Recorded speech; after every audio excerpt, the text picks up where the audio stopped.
Hello, Coolminter9 here with another Topic of the Week video, and this week I'll be talking about another Star Wars topic. This time comparing the Star Wars prequels versus the sequels. This week's topic was submitted by a Tumblr anon, and their topic is Star Wars prequels versus sequels. For all their flaws, what did the Prequel Trilogy do right that the Sequel Trilogy didn't? Would you argue that the former just needed some polish while the latter needs a story overhaul? Yeah, in fact, that's actually a fantastic way to put it. For all the faults that the prequels have, the issues overall are fairly minor. You just tweak a few things here, you just change a little bit of the dialogue, you put in some of the deleted scenes that should have been in, like in Attack of the Clones and Revenge of the Sith, because you had some great Padme and Anakin scenes that were cut, and then you had some of the more awkward scenes in the movie. And in Revenge of the Sith you had the scenes about the budding Rebel Alliance when you had, Bail Organa, Mon Mothma, and Padme all working to form what would eventually become the Rebel Alliance. You had these nice things, and there are changes that you could make, there are things that you could tweak a bit, and stuff that you could polish to make it look a little bit better. And yeah, don't get me wrong, the prequels do have faults. I love the prequels, and I love that era, I love the characters, I love the stories, but they do have faults. And I'm never going to say that they don't. But the faults aren't nearly as bad as people want to claim that they are. To claim that they destroy Star Wars and that these are the worst movies ever made is totally hyperbolic. It's really just sort of bandwagon hate, and that people will just parrot the same things and claim that George Lucas destroyed Star Wars and that anyone who likes the prequels isn't a real fan, and that you basically deserve to be kicked out of the fandom and bullied and harassed. It's a mess. There's a reason why I don't like the Star Wars fandom. But for all the faults that people talk about the prequels having, the sequels have those same problems that they claim to hate in droves. A lot of people will defend these movies, especially The Force Awakens, for literally having all the problems that they claim that the Phantom Menace had. You see, the prequels had faults, of course, I said that. But they did a lot of good things. And while the sequel movies do have some good things about them, I genuinely do like some of the characters. I like a lot of the ideas they put forward. I like the concept of Kylo Ren. I like the idea of the Knights of Ren. I love the idea of Rey, Finn, and Poe. I love these ideas. But as I've said before in the last couple of videos, these ideas aren't used right. So, the prequels tell a story about the rise of the Emperor and the Empire, and then the fall of the Jedi. And you get this, this story across episodes 1 to 3 that ultimately tell about how Palpatine became the Emperor and rose to power, and how Anakin fell to the dark side. Their fault, yes, but the story is actually really good. The Sequel Trilogy tells a story that quite literally reverts the entire galaxy back to Episode 4. It wipes out everything, all of the accomplishments from the original trilogy. And this is the thing, it doesn't even have anything to do with the prequels. This is all about the original trilogy. Hey, remember how they, actually beat the Empire? And were basically put the Empire, they basically won at the end of Return of the Jedi? Sure, they'd have to fight a little bit to fight against the remnants of the Empire, but they had pretty much won. No. In fact, the New Republic is completely destroyed, so all of Luke, Leia, and Han's, all of their accomplishments, completely meaningless. Luke's, development of his, new Jedi Order, completely wiped out. And when you meet him in The Last Jedi, he's completely out of character just to fit the narrative. Oh, Han and Leia's relationship? Oh yeah, you know how they were totally in love and had these great arcs, over to ultimately them getting together and falling in love and getting together? They ended up breaking up. Oh, by the way, their son is evil. He's basically just a Jason Solo knockoff. But worse.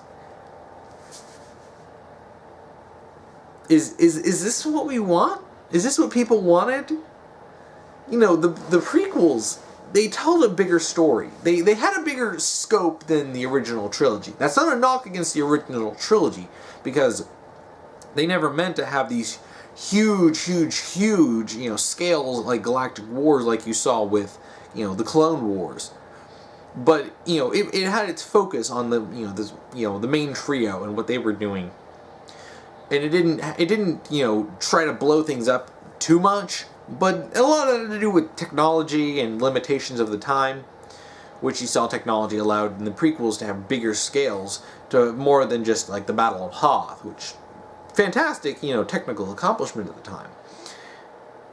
The prequels tell these stories that enhance the overall narrative of the original trilogy. You get to see Obi-Wan and Yoda, not Yoda in his prime, but you get to see Obi-Wan in his prime. You get to see him being a Jedi Knight, a Jedi Master, not just an old guy who, gives wise words to Luke and pokes a stick at Darth Vader. You get to see Obi-Wan, how he was.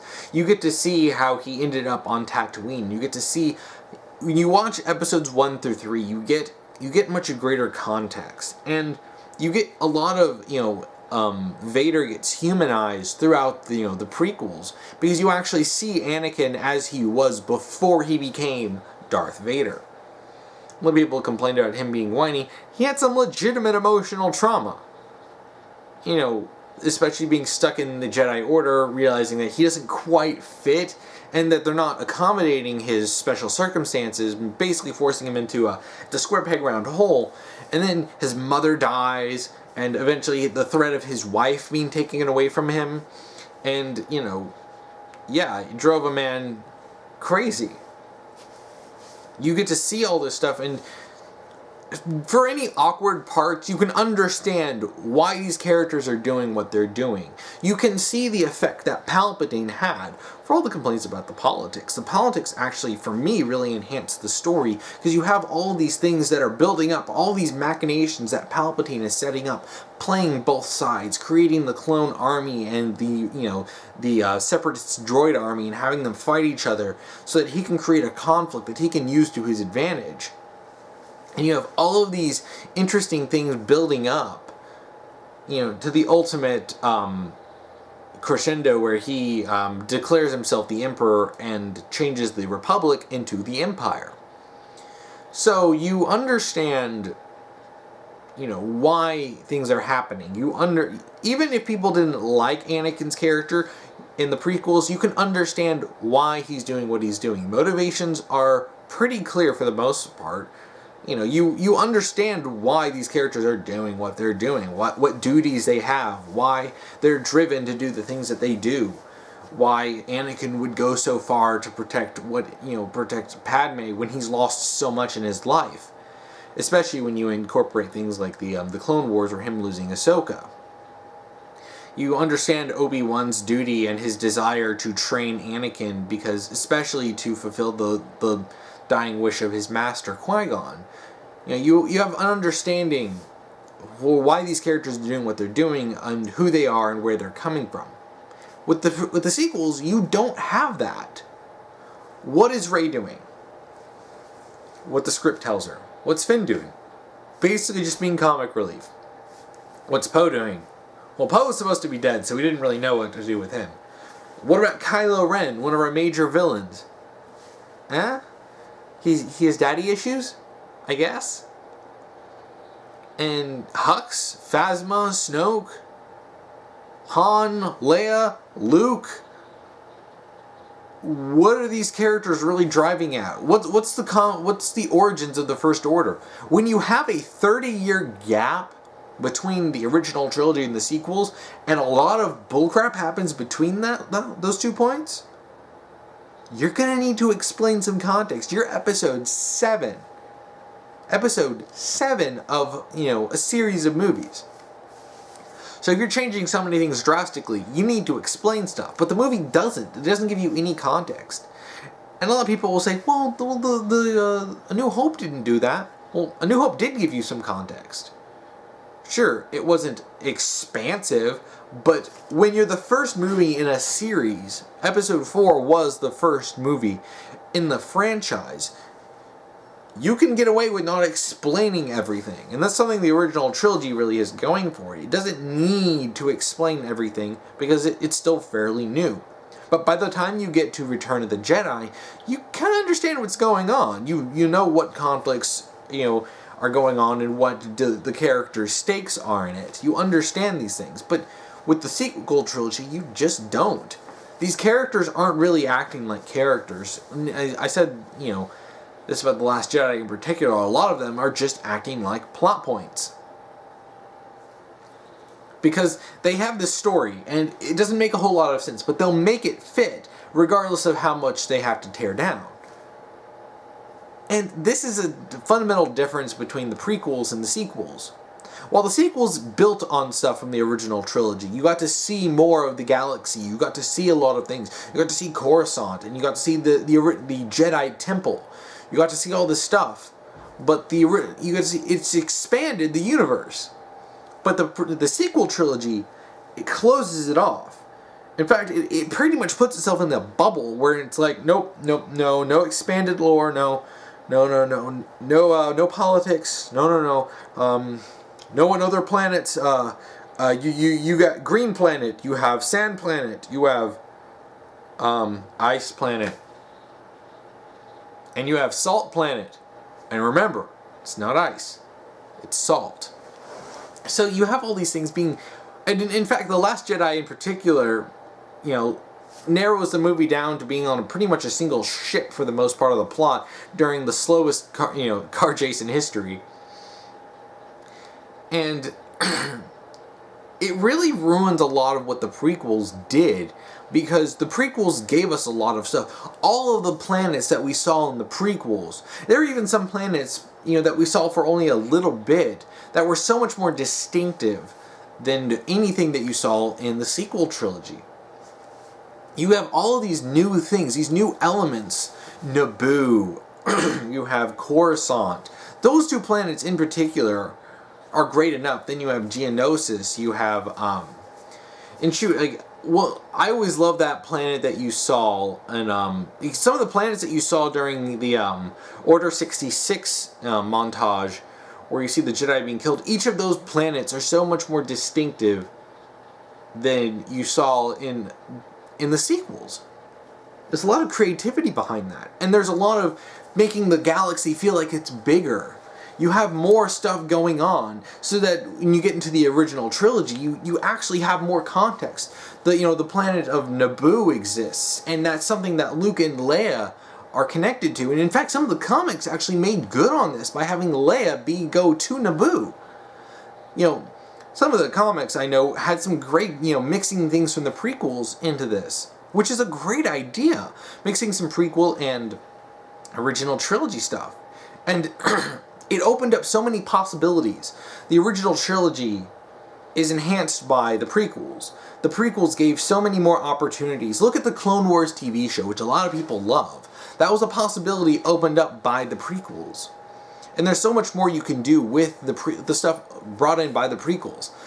Well, yes, it doesn't match up all the expanded universe, because the expanded universe generally falls into its own canon.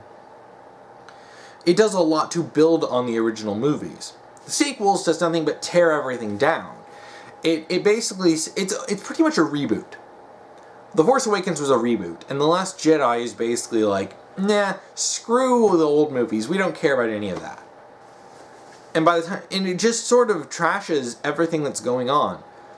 And not only does it trash, the original, movies and all 6 prior movies by either completely ignoring them or going out of their way to reset things, they also ignore their own continuity and trash their own selves. And people have talked about this quite a bit, so I won't go too long on this. But The Last Jedi, in and of itself, destroys a lot of what The Force Awakens built up. And even things that I would have said that The Force Awakens could have improved on, things that could have been improved going from The Force Awakens, The Last Jedi almost systematically goes after that and says, nah, nope, all crap. You can understand that there was a story that George Lucas wanted to tell with episodes 1 through 3. And this is where I think one of the biggest cruxes, the biggest differences between the prequels and the sequels have. They were a complete story. 1, 2, and 3 all had their stories. They had their individual stories and how they fit into the overarching narrative of the trilogy. You understood how you got from point A to point C. George Lucas had a plan. He made faults, he made errors, but he had a plan, and that vision really helps the movies from being bad.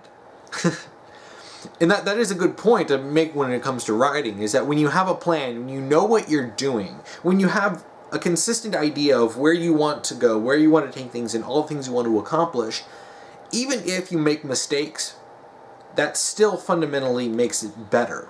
You can see these things in, like, comparing Avatar: The Last Airbender to Legend of Korra, where Avatar: The Last Airbender had pretty much a solid idea of what they were doing, even if everything wasn't totally nailed down. They knew what they were doing, and they knew with a plan, so that felt like a complete story, where Legend of Korra was just like, we'll just invent things every new season because we don't know what we're doing. And that's a lot of what the sequel trilogy feels like. Every single movie so far, but, you know, with The Force Awakens and The Last Jedi, and soon to be Episode 9, are just coming up with things just on the fly. We know that Rian Johnson didn't even do any of the things that J.J. Abrams would have done in his episode version of Episode 8. He just kind of threw the baby out the bathwater and just did his own thing. And when you have that disconnect, you can't have a consistent narrative flowing across a story. So much is janky, and even if they go back, and even if J.J. Abrams reverts things back to his plans in Episode 9, you still have Episode 8 getting in the way of basically everything and trashing all of that buildup, that you're going to have to basically reset that. So by the time you get to Episode 9, you have basically 3 major resets. You have the reset for The Force Awakens, the reset for The Last Jedi, and you'll get the reset for Episode 9.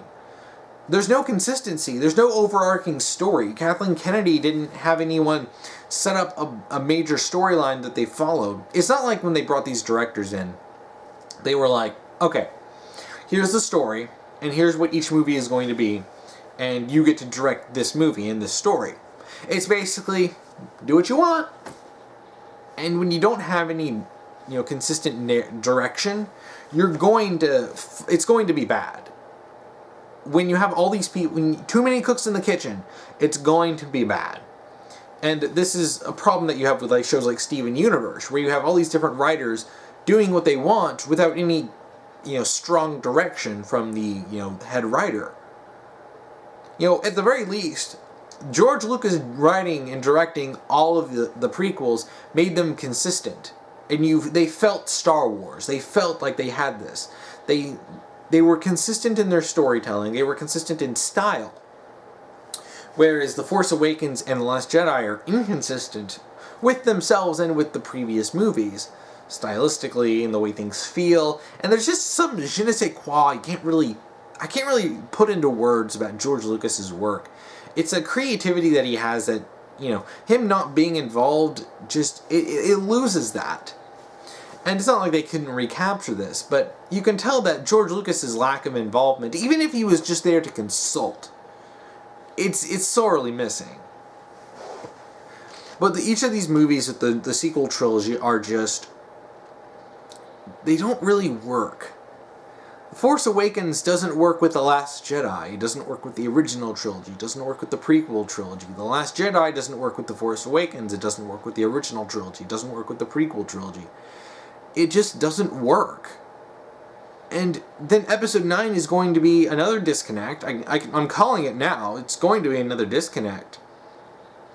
And if they completely change the things that Rian Johnson did, then essentially what's the point of Episode 8? What's the point of having a trilogy where all 3 movies don't really make sense with each other? Where you fire directors like Colin Trevorrow because he didn't want Luke to die? Oh, I'm sorry. Did you want to kill off all the beloved cast to force your new cast down people's throats? It's frustrating, to be perfectly honest, looking at the sequel trilogy, because the sequel trilogy makes every mistake you could possibly make. Like, there are ways that you can handle the story of a new group of characters coming up with the old characters playing supporting roles. Han, Luke, and Leia didn't need to be the center of attention, but they needed to play significant roles, and they really don't. You could replace all of them with just no-name new characters, and the plots are still the same. Leia's pretty much useless in The Last Jedi, and Luke is so out of character, you can't even call him Luke. So you have all these problems and all this stuff, and ultimately I think it comes down to a lack of respect. The new movies, depending on who's in charge, there's a different level of respect going in. Rogue One had Gareth Edwards, who cares about Star Wars. And the process of that movie may have had some bumps, but you can tell the movie cares about Star Wars. J.J. Abrams, he wanted to do his own thing. He wasn't making a sequel trilogy. He was making his own movie, and it was more or less a redo of A New Hope, which explicitly resets everything back to the way things were before, but basically just saying, hey, remember all the characters that you rooted for throughout the original trilogy? Yeah, they basically repeated every single mistake possible that was done before that put them in that situation in the first place, making all of their struggles and their defeats and their victories totally meaningless. At the very least, with the prequels, you understand where the story is going, and it leads into A New Hope. The Jedi have been destroyed, the Empire has risen, Palpatine takes, the throne as the Emperor. Luke and Leia are, Luke is put on Tatooine with Obi-Wan watching over him, and Bail Organa takes Leia to, Alderaan to raise her, for him and his wife to raise her, and, it sets the stage for Episode 4. What is the sequel trilogy? It does exactly what the prequels needed to do, and that's tell the story beforehand, and then you have the sequels, which their goal is to continue the story, but instead of continuing the story in a way that's respectful, they just trash it. So George Lucas obviously cared about the prequels. That was definitely a passion project, to the point where he basically went around and did it himself, pretty much out of necessity. And I think for all the faults that had with it, it still led to a consistent story that knew what it was. The sequels don't know what they are. They're cash cow movies. That's all they are. They're corporate demanded, soulless cash-ins. That's really what the sequel movies are. That's what Solo is. Rogue One escaped this fate by the sheer fact that it just happened to have writers and a director that actually cared. But with the sequel movies, those are helmed by Kathleen Kennedy, and she does not care about Star Wars. So ultimately, in what the prequels did right, what the sequels did wrong, you can tell that the prequels fulfilled their role as a prequel. They expanded the universe. They gave us more story. You understand the character of Obi-Wan so much more now than you did before. You understand a lot of things that led to the original trilogy taking place in the first place. The sequels, well, they don't continue the story, really. They just reset it. And that's not how you tell a story, particularly of an expansive saga of movies that have been around for 40 years. And you have a continuation from the previous 6 movies, and 7, when Rogue One came around, which was a midquel between 3 and 4, you have the opportunity and the responsibility to build on this story. There's so much they could have done. We could have seen more Jedi, and I have so many ideas of what we can do to rewrite The Force Awakens, really, specifically that movie. But or even just the sequel trilogy overall, to really expand the story and to be a legitimate continuation from, Episode 6 that anyone who watched the previous movies would be satisfied with. But ultimately, it comes down to care. George Lucas cared when he was making the prequels, and it's sad that he was broken down so much to the point that he sold Star Wars, because he legitimately cared about Star Wars. And Disney, Kathleen Kennedy? They don't care. They saw this as an opportunity to make money, and that's all they really want to do.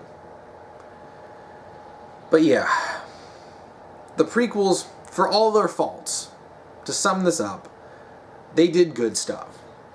They're decent movies. They have some great fight scenes. You get to see the Jedi being Jedi. You get to see Sith being Sith. And you get to see how things were before the awful, place that things were at in the original trilogy with the Empire ruling strong. But the sequels just fail because they don't tell good stories. They don't develop their characters. And I talked about some of this stuff in the previous couple of topics, but there is no consistent narrative for Rey, the main character. There's no trilogy. There's no real character development, and a lot of the stuff changes at the drop of a hat. Characters don't get developed. Characters will fulfill whatever role the story has for them, regardless of how little sense it makes, and it's disappointing. I was hopeful for the sequels to really build on it. I was cautiously optimistic, and The Force Awakens disappointed me. And The Last Jedi, I went in with no expectations, and I was still disappointed. Rogue One is so far the only good movie that Disney has made with Star Wars. But, yeah, it's sad, really, that it's come to this. But at the very least, this is all the stuff, particularly with The Last Jedi, is getting people to really appreciate the prequels more and realize that, yeah, maybe people were way too harsh on those movies. But it's a sad state where Star Wars is not, it's not the powerhouse series that it was, that it's become a parody of itself. It's just nothing more than a shell of what it used to be.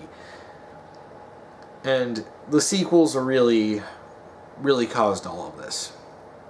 And it's sad because I wish I could say that 7 and 8 were amazing movies, but they're just not.